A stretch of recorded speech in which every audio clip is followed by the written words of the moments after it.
Captain Darcy.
About 2 minutes there.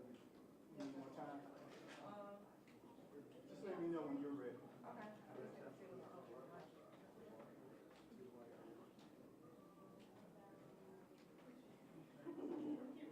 Really like, all right, what else? Or like something. Maybe it's a little star there. Right, right.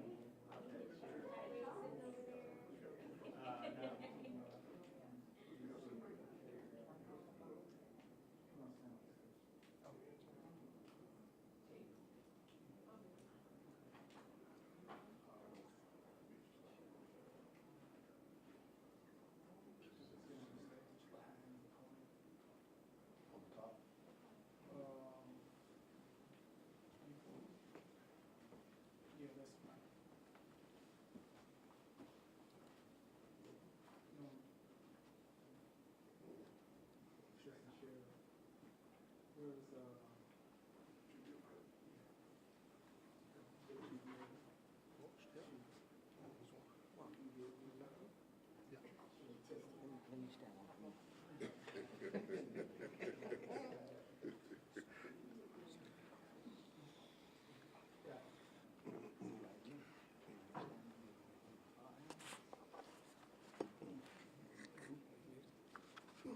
Everybody has white balance. You good?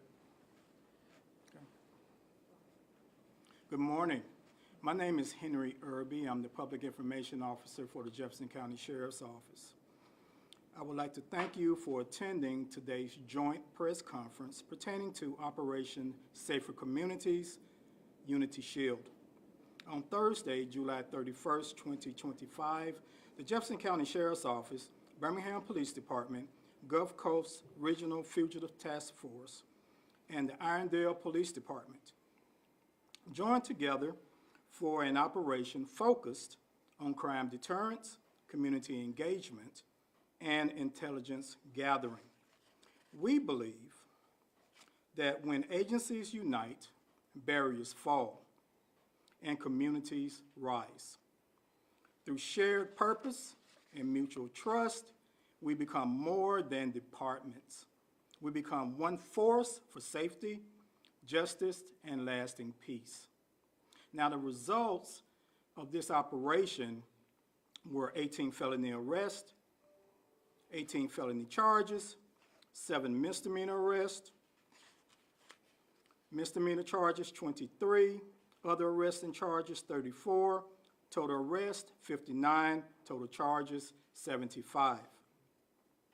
Stolen recovered vehicles 2, traffic stops 71, warnings 57, state tickets 250, firearms seized 3, narcotics seized, cocaine 3 grams, 54 pills, and marijuana 325.8 grams.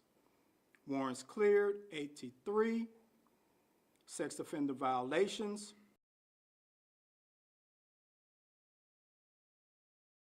You will hear from Jefferson County Sheriff Mark Petway, followed by Birmingham Police Chief Michael Pickett. Afterwards, we'll have a brief Q&A. Thank you.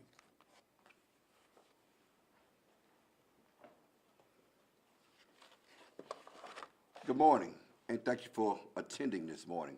I am Jefferson County Sheriff Mark Petway, and I just want to thank U.S. Marshal Marty Keeley for being a part of this operation. I also want to thank Birmingham Police Department Chief Michael Pickett for being a part of this operation. When we work together, we make a difference in our community. My top priority is to make sure that our community is safe, and working together doing operations like this gets the bad guys off the street. So going forward, we want to also thank the citizens for their participation, for giving us information. We want to continue where we started here. These operations make our community safer, and working together makes us a dynamic force going forward and taking the bad guys off the streets. So we're now going to have a chance to hear from Birmingham Police Chief Michael Pickett. Thank you, Sheriff. Well, good afternoon, everyone. And as the Sheriff has stated, and as Chief Irby has stated, essentially working together is what it's all about. In law enforcement, we literally have one mission. We don't compete with one another, and that mission is to make our community safer. So the more collaboration we have, the more working together that we do, just like any team, we're going to get stronger, we're going to get faster, we're going to move more fluid together. Information is going to flow more smoothly, and we'll be more effective in doing so. So hopefully this is a representative to our community that we're working extremely well together. These operations will continue.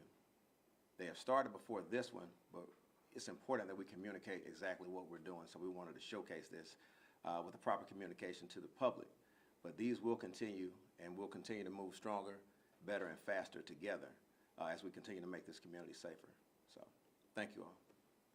Q&A. Any questions? I think what I read. I mean, can you kind of talk a little bit about what made this operation so effective in such a short amount of time? And kind of just continue to expand on what the collaboration looked like between these different agencies? Chief Pickett spoke about our communication efforts, and so that's the key. Communication and planning, planning, planning. It just didn't happen overnight. This took several meetings and planning and staging, and I think it was very successful. I think the main thing that everyone should bring from this is how well we work together. And the criminals should know that we will be doing more of this. Any other questions?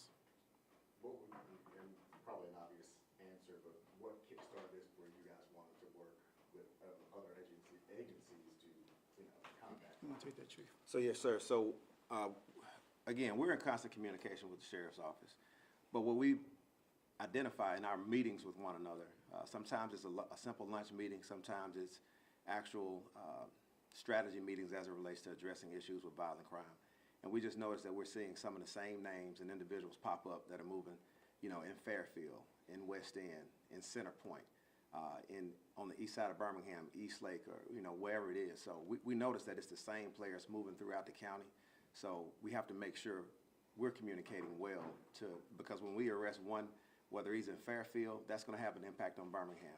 He could be right here in Inglenook, that's going to have an impact in unincorporated Jefferson County, in those areas. So we look at this as a community. We don't see the lines. I mean, we know where our jurisdictions are, but in law enforcement, we don't see those lines because these bad guys, they go all over. They go all over the state if necessary. So we have to have that mindset to where we over-communicate with our partners so that we can keep our community safer. And how important is it for the public to see your guys' hard work and what you are doing to keep the streets safe for Birmingham and surrounding communities? I think it's very important because sometimes, they may not see a car on their block every day, but it's important that we communicate, hey, we are out here. We may not be on your particular street this day, but hopefully we will be soon if you're having any issues. So sometimes people don't know what you're doing unless you communicate it. So it's important that when you do, you have your men and women, and it's not us that you see here, okay?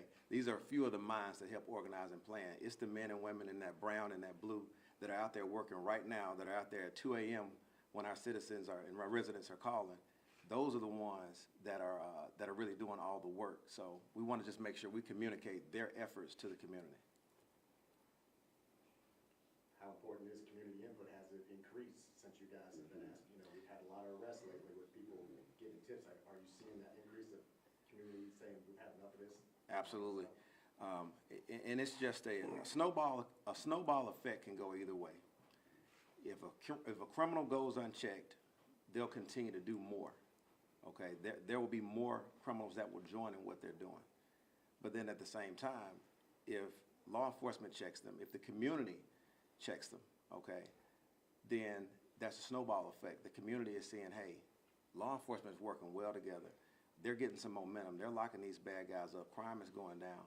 They feel more empowered to be able to call and say something because they know we're in the position that where we're going to do something when they call. I think Sheriff Petway wants to address that question as well.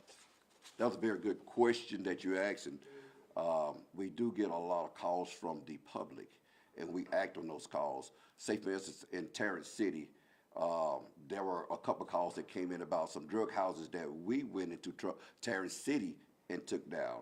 And the citizens of Terrence City are feeling safer, and they appreciate the efforts of the sheriff's office going in and taking those drug houses down. These operations here happen because people call in. We always say if you see something, say something, and we really mean that. It's not just a cliche, but it's something that we operate off of. And if you see something in your community, if you know about drug houses in your community, call us, give us the information, and we will act on the information that you give us to make sure that your street is now safer. So we're thankful to all of the citizens in Jefferson County that is calling in and giving information, and we want you to continue to do that so we can continue to do a great job of making this city, this county safer. One more question. Now, law enforcement officers do way more than just fighting crime when it comes to protecting the city. Are there other things that you guys are unified on to offer to the city and to these other areas that you're collectively coming together to cover? Tonight, we have National Night Out in the city of Gardner and the city of Bessemer. Come out. It's all about relationship. We do a lot of things in the community. We partner with different organizations for kids going back to school, giving them school supplies. We also partner with other community organizations to help with other events, such as when it comes around the holidays, we help out with Thanksgiving and Christmas events. So I'm quite sure that the city of Birmingham is going to come and share a lot of the things that they do within the community to bridge that gap between law enforcement and the community. We do a lot of things, and so do they. And I'm quite sure that we're always touching the community, and so is Birmingham. And I'll let Chief Pickett come forth now to share some of those things that they do to bridge the gap between law enforcement and the community. Appreciate it again, Sheriff. So yeah, so one thing that we do collaborate with the Sheriff's Office on is the community-oriented things, but also technology. So we have cameras that are being deployed throughout our city. Jefferson County Sheriff's Office has a robust camera surveillance deployment as well. So we ensure that their MAC and our real-time crime center are in constant communication. So we make sure we collaborate with resources and things of that nature, but then also to the community piece. Right now, you already know that BPD started the police athletic teams. We just restarted that earlier this year. And then also, we have some more programs that are rolling out. We're looking into our Explorers program to bring that back to our schools. So we're in the beginning stages of that. And then also, we're really looking forward to this Thursday. We know school is starting back up on Thursday. So we're gonna have all of our commanders, our chiefs. I'll be at a school as well, giving kids high five. Shout out to High Five Birmingham. They roll out the red carpet for our youth as they start that first day back. So we really want to try to be engaged with the community, especially touching our youth, so that they can get, in the summer well and get back started on the right track. So there's a lot of things that are coming in the future as it relates to community engagement, really heavily centered toward our youth that we're looking forward to. All right, thank you. Again, thank everyone for coming out today, and this concludes our press conference. Thank you.